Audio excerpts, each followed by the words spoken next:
Totalmente. Un gran problema, porque esto es multifactorial. Uh-huh. Uno de los puntos más difíciles es la automedicación.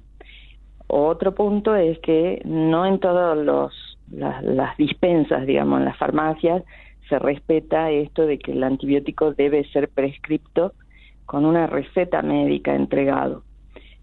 Muchas veces se compra a venta libre, a pesar de que la ley dice que debe ir con receta. Sí. Y esto es un gran problema porque ante la mínima insistencia del paciente se le ofrece y se le da lo que busca el paciente, sin haber revisado el cuadro. Como un consejo en el mostrador, así sería. Sí. Y esto va en contra de todos nosotros. Sí, la verdad. Otro punto difícil es que se usa cada vez más los antibióticos como mejoradores en la ganadería y en la industria, digamos, del agro. Y esto también juega en contra porque termina provocando la resistencia de las bacterias. Y bueno, y otro tanto es la mano médica que indica con exceso los antibióticos. Cuando digo esto, lo digo con mucho pesar, porque lamentablemente hay muchos factores que juegan en contra para la indicación de un antibiótico. Por ejemplo, algo sencillo sería la tranquilidad del paciente y del médico cuando dice, no, bueno, lo mismo le demos, por más que sepan o tengan la idea de que tiene un cuadro viral, ¿sí? Sí. Como un efecto tranquilizador del antibiótico. Eso también es malo. La mayoría de las infecciones respiratorias, por ejemplo, de las vías aéreas superiores, hablamos de anginas, otitis, sinusitis, bueno, la mayoría son de causa viral. Entonces un antibiótico no va a funcionar. Sí. Tal cual, y justamente eso que usted está marcando ahora llevó a que lo que antes era la semana de concientización sobre el uso de antibióticos pasara a ser de los antimicrobianos, porque se vio que esto no solamente pasaba con el antibiótico, sino con antivirales, antifúngicos, antiparasitarios. Bueno, durante la pandemia hemos tenido un tema con un antiparasitario, por ejemplo, que se usó de forma indiscriminada y por ahora no sabemos qué ha generado en la población. Y la Sociedad Argentina de Infectología salió a decir que no debía ser usada la ivermectina, pero la gente lo mismo lo usó, y es más, hay gobiernos que lo han permitido, por ejemplo el nuestro. Sí. Nuestro Ministerio de Salud salió a permitir explícitamente, con una resolución ministerial, el uso indiscriminado de la ivermectina. Sí, tal cual. Entonces, estamos nosotros mismos provocando el desastre.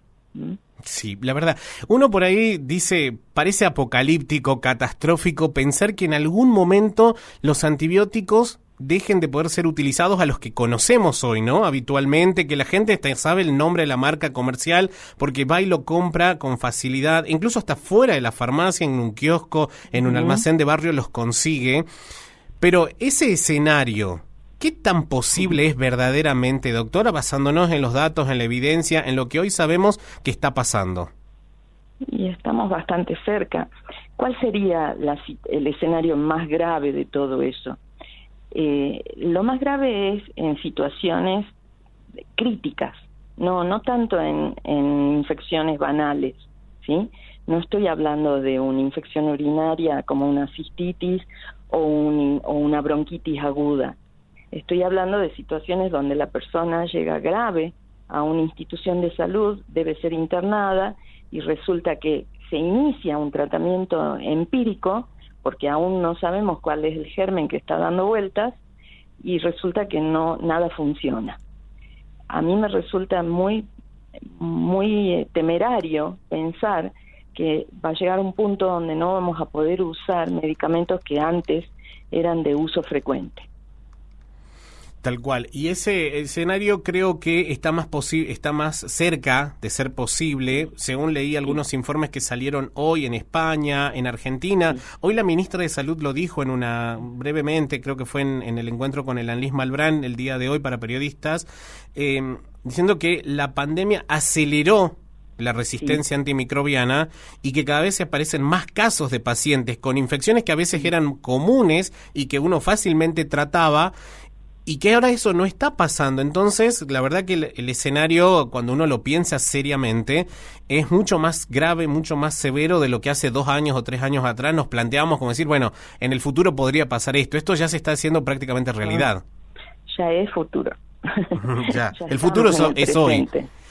Sí, tal cual, porque se mal usaron los antibióticos, los antimicrobianos en general. Sí.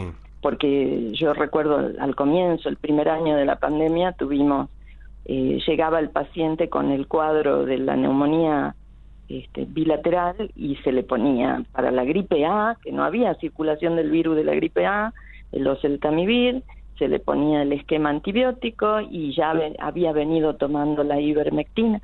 Un desastre fue el manejo de los antimicrobianos. Y esto nadie lo impidió, ¿sí? No hubo un reconocimiento con lógica y criterio.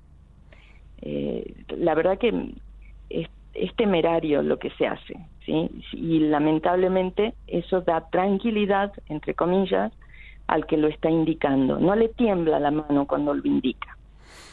La verdad que es cierto, ¿no? Pero bueno, también en el hecho de este uso, bueno, usted mencionaba incluso la parte ganadera, que es un área donde se utiliza, e incluso hoy en el Anlis Malbrán mencionaron que el 70% de los medicamentos antibióticos que se producen van destinados al al sector agroganadero, o sea que por lo cual, si bien nosotros tenemos una responsabilidad en todo esto porque nos duele la garganta y ya automáticamente pensamos en un antibiótico, nos duele la cabeza un antibiótico y hasta si me duele el brazo hay gente que recurre a esa pastilla que tiene guardada ahí, que todas las veces que le pasa algo la consume y resulta ser un antibiótico, pero también muchas veces podemos entrar en contacto con antibióticos de otras formas como es a través de los alimentos. Exactamente, como mejoradores. Claro. Bueno, eso, habría que tener mecanismos de control mucho más rigurosos, ¿sí? Y creo que en nuestro país un gran problema es la falta de control. Falta de control, bien, esa creo que es un punto, ¿no? Y sin embargo, usted, por lo menos a nivel global, cuando la OMS habla de planes, presenta cartas o notas de ruta para salir de esta situación, ¿eso luego llega a nuestra vida, llega a nuestro sistema sanitario del país o particularmente en la provincia? Porque hasta ahora yo veo declaraciones, recomendaciones, guías, pero en concreto, ¿se está haciendo algo para tratar de revertir o por lo menos desacelerar esto? Yo creo que todos los esfuerzos son poco. Esa es mi visión del problema, que cada gobierno local tendría que ser mucho más estricto y no lo es. Están tan preocupados por ganar las elecciones y no tan preocupados por la salud de la población, y esto lo vivimos, ¿sí? Hemos vivido y seguimos viviendo situaciones de descuido de las patologías crónicas más frecuentes, hipertensión, hemos tenido un montón de pacientes con ACV, con accidentes cerebrovasculares, infartos, tuberculosis vemos muchísimo actualmente, además de que hay miseria en la población. Entonces, no alcanza el sistema de salud para dar abasto para todos los problemas. Y encima tenemos falta de educación, faltan las campañas de prevención, falta todo. Entonces hemos vuelto a foja cero. Sí. Esa es mi visión actual. Estamos en el 2021 y resulta que estamos funcionando muy mal.